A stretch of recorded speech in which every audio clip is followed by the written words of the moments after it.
Langkah kaki Naila terdengar santai namun mencolok di lorong sekolah alternatif yang tak seberapa besar itu. Sepatu bot hitam setinggi betis, jaket kulit belel yang penuh stiker band metal, dan rokok yang belum sempat dimatikan dengan sempurna membuat semua mata sekelas menoleh saat ia masuk ke ruang musik. "Lo yakin mau masuk sini?" tanya salah satu temannya dengan nada mencemooh. Naila hanya mengedikkan bahu. "Sok tahu lo, gue cuma mau duduk, bukan nyanyi."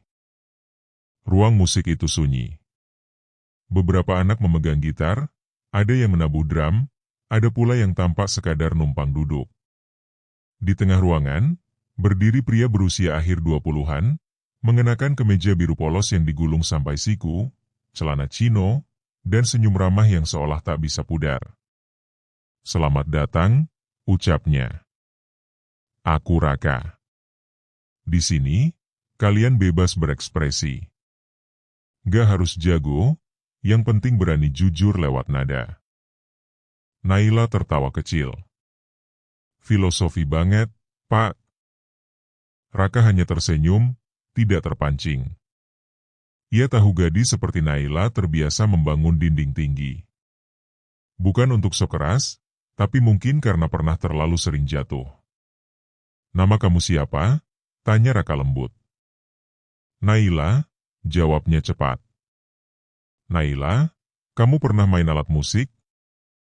"Dulu, waktu masih bocah. Sebelum dunia ngajarin gue cara bertahan." Jawaban itu membuat ruangan hening sejenak.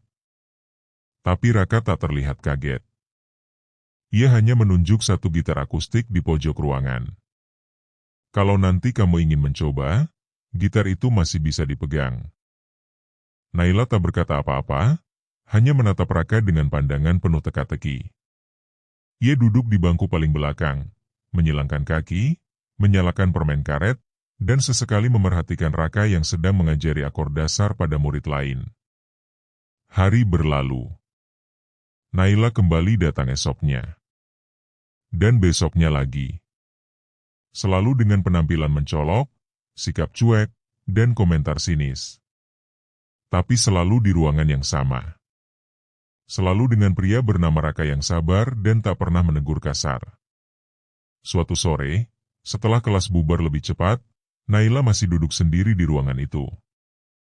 Raka sedang merapikan kabel ampli ketika ia berkata pelan, "Kenapa lo nggak pernah marah?" Raka berhenti, lalu duduk di bangku piano sambil menatap ke arah jendela yang diteduhi pohon trembesi tua. "Karena marah itu gampang. Ngertiin orang yang susah." Naila tersenyum miris. "Gue anak rusak, tahu. Udah banyak yang nyerahin gue. Guru, pacar, bokap sendiri. Kalau semua orang nyerah, siapa yang tersisa?" Naila tertawa sumbang, tapi nada tawanya seperti ingin menangis. Ia berdiri, berjalan ke arah gitar tua yang tadi disebut Raka. Tangannya sempat ragu, tapi akhirnya menyentuh senar itu. Ia memetik sembarangan, nada sumbang terdengar. Namun Raka tetap mendekat dan duduk di sampingnya. "Senarnya udah lama gak disetem. Tapi kalau kamu mau, kita bisa setel bareng." Raka memutar kepala gitar perlahan. Suara senar berubah. Nadanya mulai jernih. Naila memperhatikannya, matanya mulai kehilangan tajamnya. "Kenapa lo sabar banget sih?" "Karena dunia udah terlalu penuh orang yang cuma tahu caranya ngejut G. Aku pengen jadi satu dari sedikit orang yang mau dengerin." Kata-kata itu membuat dada Naila terasa sesak. Ia tidak terbiasa diperlakukan lembut. Biasanya laki-laki yang lembut hanya ingin tubuhnya. Tapi pria ini, bahkan belum menyentuh tangannya. Bahkan tidak menatap tubuhnya sekalipun. "Gue gak yakin bisa berubah," gumam Naila, hampir tak terdengar. "Aku juga gak nyuruh kamu berubah." Naila menoleh. "Terus lo ngapain baik ke gue?" Raka tersenyum. "Karena aku percaya, semua orang cuma pengen didengar. Termasuk kamu, Nai." Untuk pertama kalinya sejak masuk ruangan itu, Naila terdiam cukup lama. Matanya menatap kosong ke gitar di pangkuannya. Tangannya mulai memetik pelan, mengikuti nada yang tadi Raka mainkan. Di luar, matahari sudah mulai turun. Langit jingga menggurat bayangan di lantai kayu ruang musik. Dan entah kenapa, hari itu Naila merasa tidak perlu melawan. Langit mendung saat bel pulang sekolah berbunyi. Sebagian besar siswa langsung berhamburan keluar, namun satu-satunya ruangan yang tetap terang adalah ruang musik. Di dalamnya, Naila duduk di dekat jendela, menggoyangkan kaki sambil menunggu Raka yang sedang membuatkan kopi di ruang guru sebelah. Ia tak tahu kenapa masih datang ke kelas itu. Padahal tidak ada absen, tidak ada nilai, dan tidak ada paksaan. Tapi ada sesuatu dari kehadiran Raka yang membuatnya tetap bertahan. Tak lama, pintu dibuka perlahan. Raka masuk membawa 2 gelas kertas, kopi hitam tanpa gula. Lo inget gue gak suka manis, kata Naila sambil menerima cangkirnya. Aku perhatiin, jawab Raka singkat. Mereka duduk bersisian, dipisahkan meja rendah tempat beberapa partitur berantakan. Aroma kopi menggantung di udara. Sunyi, tapi tidak canggung. Kamu masih sering mimpi buruk? Tanya Raka pelan, seperti sedang menyentuh sesuatu yang rapuh. Naila menoleh cepat, curiga. Lo tahu dari mana? Waktu kamu ketiduran di sofa minggu lalu. Kamu ngigau. Nyebut, jangan pukul aku, berulang-ulang. Naila menunduk. Cangkir kopi di tangannya bergetar sedikit. Dulu bokap gue orangnya keras, katanya pelan. Setiap gue salah, pasti ada tonjokan. Gue pernah dilempar pakai botol sirup cuma karena lupa kunci pintu. Waktu nyokap kabur sama cowok lain, gue makin jadi sasaran. Raka diam. Ia tidak menyela. Hanya mendengarkan, seperti selalu. Gue jadi rusak, tahu? Waktu SMA, gue pacaran sama cowok yang lebih tua. Bukan karena cinta. Karena dia punya apartemen. Tempat buat kabur dari rumah. Tapi ya, sama aja. Selesai tidur, dia buang gue kayak sampah. Tangannya meremas gelas kertas. Matanya memerah, tapi air mata belum jatuh. Sejak itu gue belajar, cinta itu omong kosong. Cowok cuma mau satu hal. Dan gue bisa ngasih itu, asalkan mereka ngasih gue tempat buat kabur dari rasa sakit. Suara Naila serak. Ia tidak sedang meminta simpati. Ia hanya butuh ruang untuk mengaku, setelah bertahun-tahun memendam. Raka mengambil gitarnya. Ia tidak menanggapi dengan kata-kata panjang. Ia hanya memainkan satu lagu, instrumental sederhana, lembut, mengalun perlahan seperti pelukan tanpa sentuhan. Naila memejamkan mata. Kenapa lo gak pernah nanya gue soal masa lalu? Bisiknya. Karena aku tunggu kamu siap cerita. Dan sekarang? Sekarang aku dengerin. Sunyi kembali menyelimuti mereka. Tapi kali ini, bukan sunyi yang canggung. Ini adalah sunyi yang nyaman. Seperti dua luka yang saling memahami, tanpa harus menjelaskan terlalu banyak. Lo aneh, kata Naila. Raka tertawa pelan. Aneh yang bikin kamu tenang atau aneh yang bikin risih? Tenang tapi juga nyebelin. Maksudnya? Karena gue jadi gak tahu harus bersikap kayak apa. Biasanya cowok kayak lo tuh wait hair ngasih harapan palsu atau jadi pahlawan kesiangan yang pengen nyelamatin cewek, bermasalah, kayak gue. Aku gak pengen nyelamatin kamu, Nay. Aku cuma pengen kamu tahu, kamu gak sendirian. Kata-kata itu menghantam tepat di tempat paling rapuh dalam hati Naila. Ia menggigit bibir, menatap jendela, dan akhirnya berkata, "Lo tahu nggak gue takut suka sama lo?" "Kenapa?" "Soalnya lo terlalu baik. Dan kebaikan itu bikin gue mikir, gue nggak pantas." Raka meletakkan gitarnya. Ia menatap Naila lekat-lekat, tanpa sedikit pun rasa iba atau kasihan. Yang terlihat hanya ketulusan. "Kamu gak harus pantas, Nay. Kamu cuma harus mau percaya. Sedikit aja. Ke aku." Untuk pertama kalinya, Naila tidak membalas dengan sarkasme atau tawa getir. Ia hanya menatap Raka, seolah mencari celah untuk membuktikan bahwa pria ini sama saja dengan laki-laki lain. Tapi celah itu tidak ada. Hari itu, Naila tidak mencium Raka. Ia tidak menangis atau meluapkan emosi. Ia hanya duduk diam, menghabiskan kopi hitamnya perlahan, sementara Raka memainkan gitar lagi, kali ini dengan nada lebih cerah. Dan mungkin, untuk pertama kalinya dalam hidupnya, Naila mulai percaya bahwa luka bisa sembuh. Bukan karena ditutup-tutupi, tapi karena ada seseorang yang mau menunggu di sisi. Malam itu, langit pekat tanpa bintang, hanya diterangi lampu jalan yang temaram. Ruang musik sudah sepi, hanya menyisakan Raka dan Naila yang duduk berdampingan di sofa tua berwarna biru pudar. Suara gitar Raka mengalun lembut, menutup sela sunyi yang tak pernah terasa sehangat itu sebelumnya. Naila menatap Raka dengan mata yang berbeda. Ada kerinduan dan kebingungan dalam tatapannya. Ia tahu, perasaan itu sudah tumbuh berakar lebih dalam dari sekadar teman atau murid. Tanpa kata, Naila meraih tangan Raka. Jantungnya berdegup kencang, seolah ingin meledak dari dada.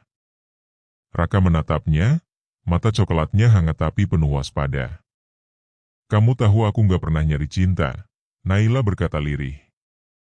"Tapi, aku juga gak mau terus-terusan sendiri." Raka menggenggam tangannya lebih erat. "Aku juga bukan orang yang gampang bilang, aku cinta kamu. Tapi aku suka kamu, Nay." Naila tersenyum getir, sedikit ragu. Dengan hati-hati, ia mencondongkan tubuh, berusaha mencium Raka. Sebuah ciuman ringan, seperti permulaan yang tak terduga. Namun, sebelum bibir mereka bersentuhan penuh, Raka menarik diri. Matanya dalam, penuh ketegasan. "Belum waktunya," katanya. Naila terkejut, tapi tidak marah. Ia memandang Raka, mencoba mengerti. "Kenapa?" "Karena aku ingin kamu siap, bukan cuma karena kamu butuh tempat berlindung," jawab Raka lembut. "Aku nggak mau kamu merasa aku cuma pelarian." Tiba-tiba Naila merasa ada sesuatu yang lebih dalam dari sekadar perasaan biasa. Ada keseriusan yang membuatnya takut dan sekaligus berharap. "Gue nggak pernah siap sama apapun," bisiknya. Raka tersenyum kecil. "Kita bisa belajar siap bersama." Mereka duduk dalam keheningan, tangan mereka masih terikat erat, tapi hati mereka sedang menari di antara keraguan dan harapan. Hari-hari berikutnya, Naila mencoba membuka diri lebih banyak. Ia mulai bercerita tentang masa lalunya yang kelam, tentang luka yang belum sembuh, dan tentang rasa takut yang selama ini membelenggu. Raka mendengarkan tanpa menghakimi, tanpa buru-buru memberikan solusi. Hanya kesabaran dan ketulusan. Suatu sore, ketika hujan turun deras di luar, mereka berteduh di bawah kanopi sekolah. Naila menggigil karena basah dan dingin. Raka melepas jaketnya, membungkus tubuh Naila yang kurus itu dengan hangat. "Aku nggak pernah ngerasain ini sebelumnya," Naila berkata. "Ada yang peduli, ada yang sabar, ada yang mau ngertiin." Raka mengangguk. "Kalau kamu mau, aku mau jadi itu. Tapi aku juga mau kamu nggak takut untuk jadi dirimu sendiri." Naila menatap pria itu, dan untuk pertama kalinya, ia merasa tidak perlu topeng. Tidak perlu bad girl yang keras dan penuh pertahanan. Tapi, gimana kalau nanti gue malah nyakitin lo?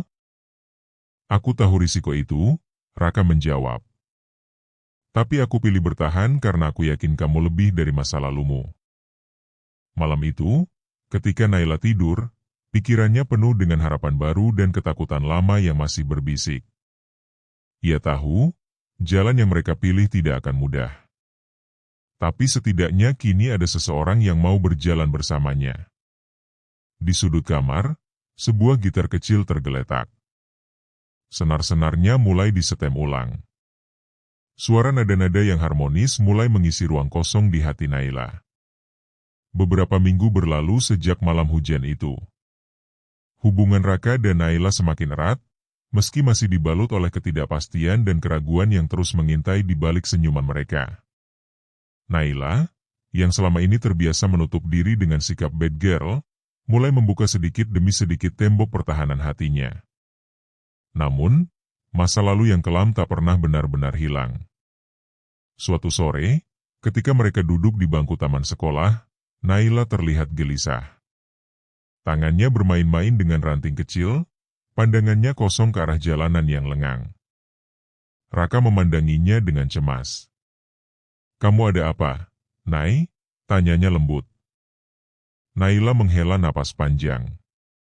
"Ada sesuatu yang harus aku ceritain. Tapi aku takut kamu bakal jauhin aku." Raka menggenggam tangan Naila dengan penuh keyakinan. "Apapun itu, aku di sini. Kamu nggak sendirian." Naila menatap mata Raka, mencari keberanian. Ia mulai bercerita tentang luka lama yang belum pernah ia ungkapkan pada siapapun, tentang keluarganya yang hancur, tentang ayahnya yang sering menganiaya, tentang masa SMA yang penuh kekerasan dari pacar lama, dan tentang perasaannya yang selalu takut untuk percaya pada orang lain. Raka mendengarkan dengan sabar, tanpa menyela atau menghakimi.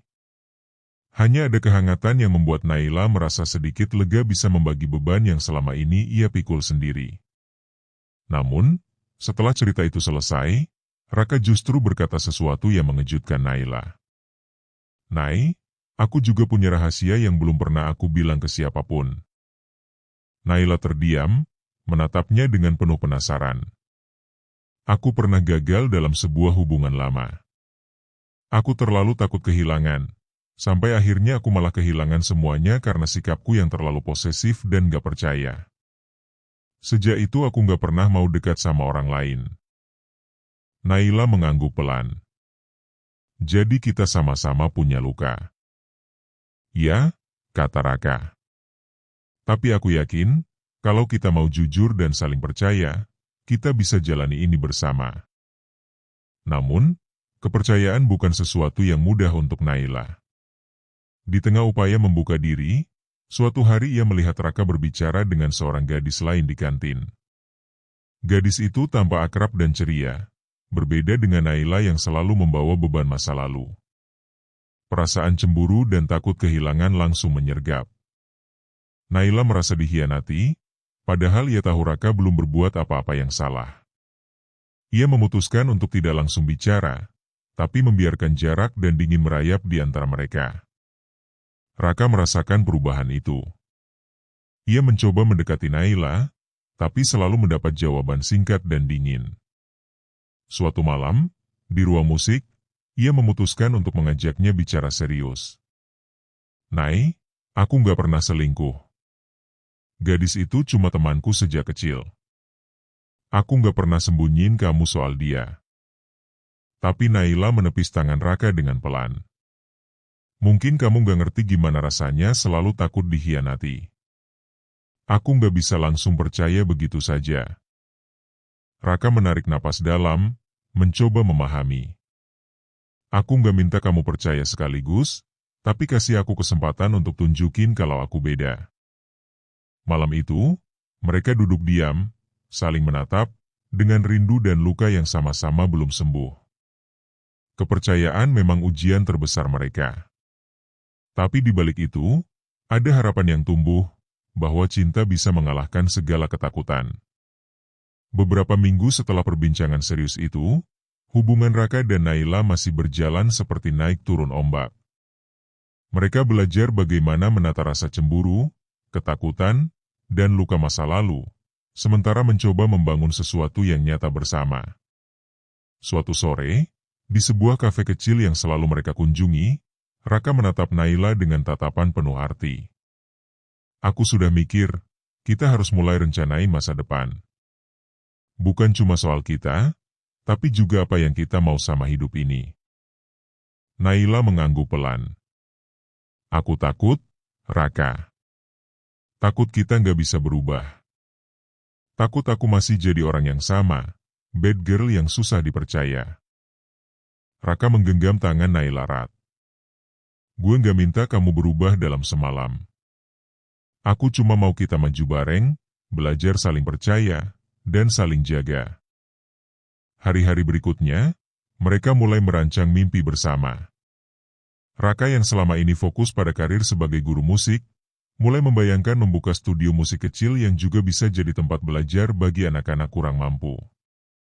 Naila, dengan jiwa kerasnya, akhirnya punya tujuan baru, meninggalkan masa lalu dan belajar mempercayai dirinya sendiri untuk bisa mencintai dan dicintai dengan tulus. Mereka tak lepas dari ujian.